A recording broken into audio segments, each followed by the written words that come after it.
Kali ini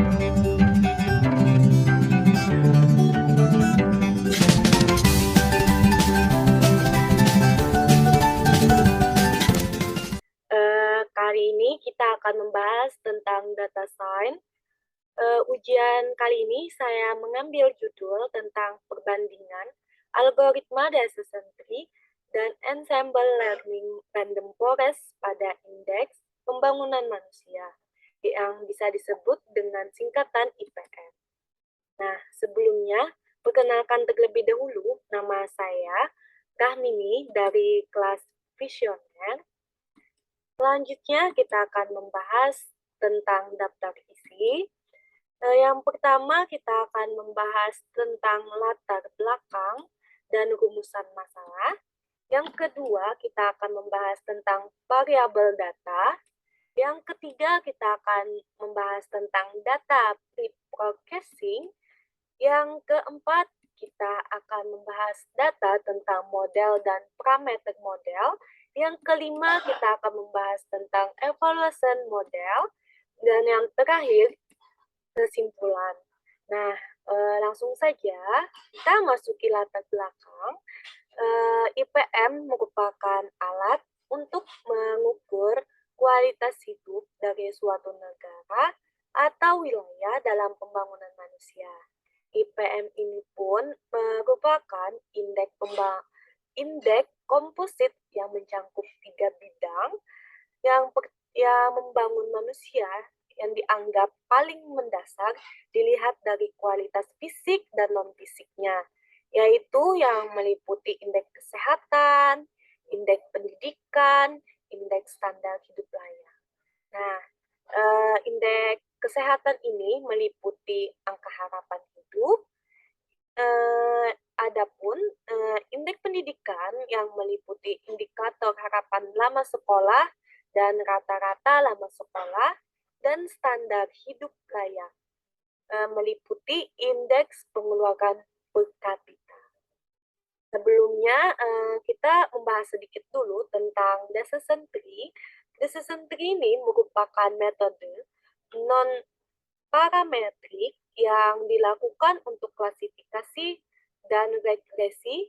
Tujuan dari decision tree ini adalah membuat model yang memprediksi nilai variabel terdekat dengan mengikuti aturan keputusan sederhana dari fitur data yang tersedia. Adapun kita akan membahas tentang ensemble learning. Nah, ensemble ini metode di mana beberapa algoritma digunakan secara bersamaan. Tujuannya adalah agar sistem dapat membuat prediksi dari yang lebih akurat daripada hanya menggunakan satu algoritma saja. Nah, adapun rumusan masalahnya. Yang pertama, bagaimana perbandingan model decision tree dengan random forest. Yang kedua, bagaimana tingkat akurasi setelah dilakukan blending data. Yang ketiga, bagaimana hasil perbandingan model decision tree dengan random forest. Nah, untuk variabel data ada terbagi dua. Yang pertama ada data ask question. Data ini yang digunakan dalam menyelesaikan masalah IPM adalah data penduduk yang sudah dirangkum dalam dataset sebanyak 2.196 data. Pada dataset ini memiliki beberapa fitur dan sebuah target, yaitu indikator IPM. Nah, yang kedua, yaitu data exploring. Data ini yang digunakan dalam pelatihan model harus sudah sesuai dengan ketentuan seperti tipe data, harus numerik, tidak adanya nilai nol, dan semua fitur harus ada hubungan dengan target. Nah, adapun visualisasi yang dapat kalian lihat, hasil visualisasi scatter plot ini Kolerasi setiap fitur-fitur dengan data target bisa dikatakan positif. Dapat dilihat bahwa semakin kecil nilainya, maka indikator IPM mencapai level low, dan sebaliknya semakin besar nilainya, maka indikator IPM mencapai level very high. Nah, ini adalah penampilan untuk data acquisition-nya.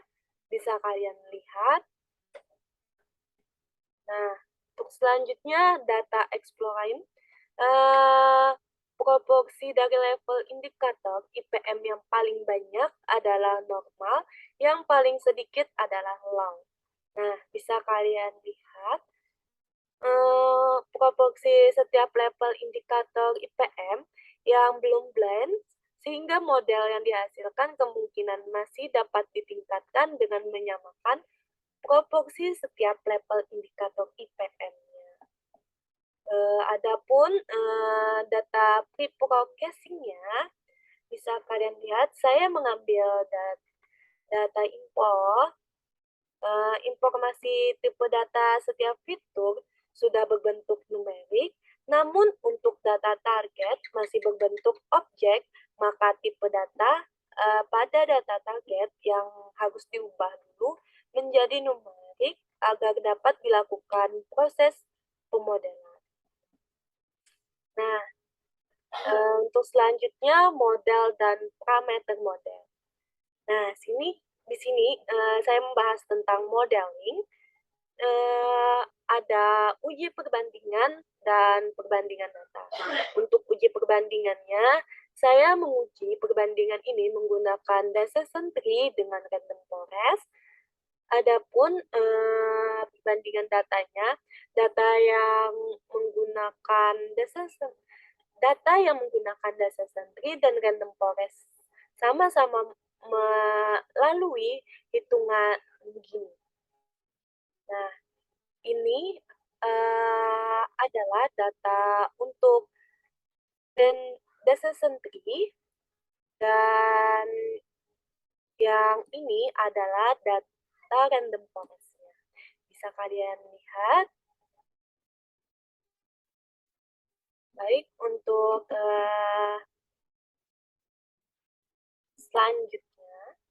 selanjutnya ada pun yang evaluation modelnya dari skor akurasi dari model decision tree maupun random forest cenderung sudah baik karena selisih akurasi antara data test dan data trainnya kurang lebih 5%.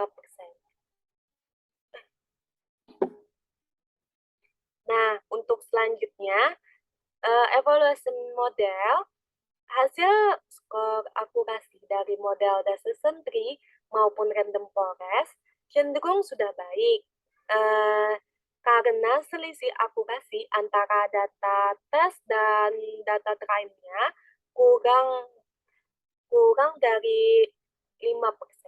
Bisa kalian lihat sendiri. Nah, saya akan mendemokrasikan terlebih dahulu hasil yang telah saya coba. Nah, ini adalah hasil yang telah saya buat. Saya mencari PDF untuk data pada IPM ini. Nah, bisa kalian lihat sendiri. Nah, adapun untuk proporsi yang ini sudah dapat hit sama dengan 37%, low-nya sama dengan 4%, normal sama dengan 51%, very high-nya ada 6%.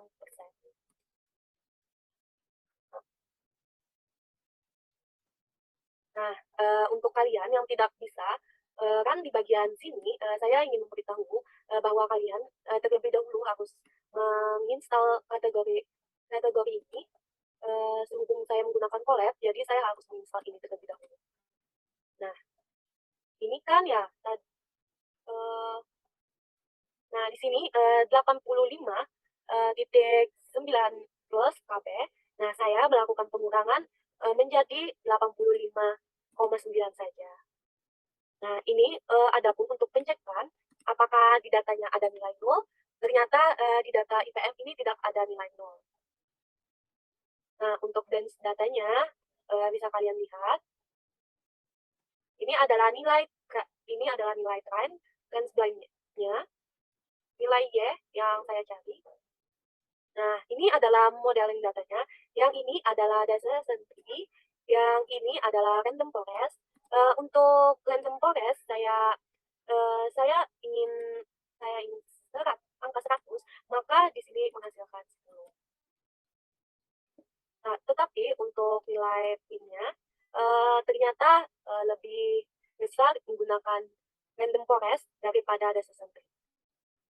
Adapun evaluation modelnya, bisa kalian lihat. Di sini hasilnya ada 30. Nah, dan di sini 41. Lalu saya melakukan dengan random forest, ternyata di sini 31 dan 42. Dapat kita simpulkan bahwa random forest lebih baik daripada data sentri. Satu angka lebih dari data sentri. Nah,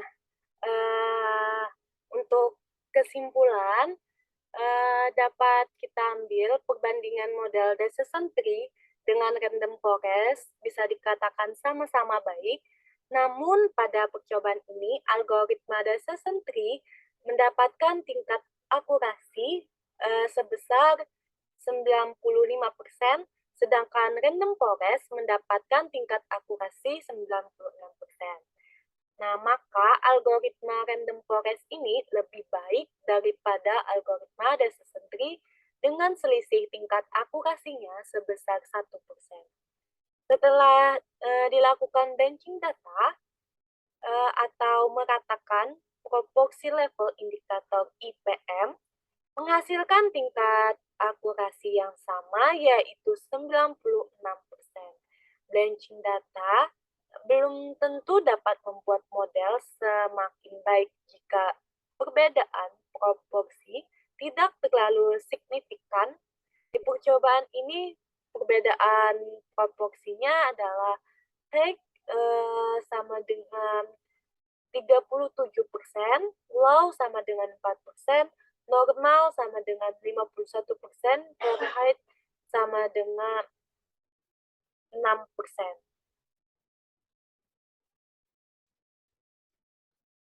Nah, adapun kesimpulan yang dapat saya ambil untuk perbandingan data model decision tree dengan random forest ini bisa dikatakan sama-sama baik, namun dalam percobaan ini algoritma decision tree mendapatkan tingkat akurasi 95%, sedangkan random forest mendapatkan tingkat akurasi 96%, maka algoritma random forest lebih baik daripada algoritma decision tree dengan selisih tingkat akurasi sebesar 1%.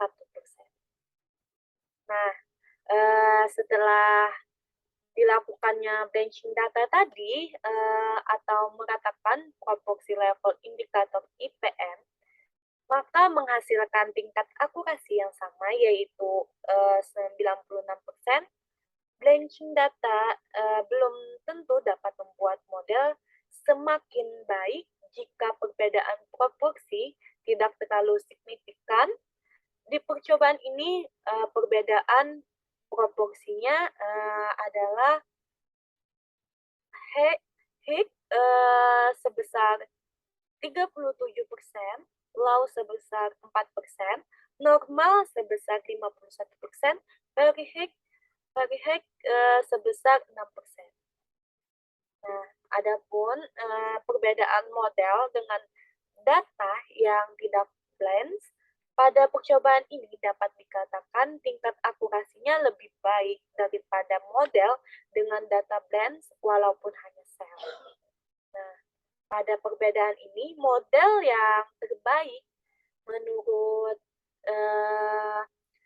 kita lakukan tadi menggunakan algoritma random forest dengan tingkat akurasinya mencapai 96%. Mungkin, semoga saja, dapat bermanfaat dan, eee, harapannya semoga saja dapat dipahami dan dapat dimengerti. Wabillahi taufik wal hidayah. Wassalam. Waalaikumsalam warahmatullahi wabarakatuh.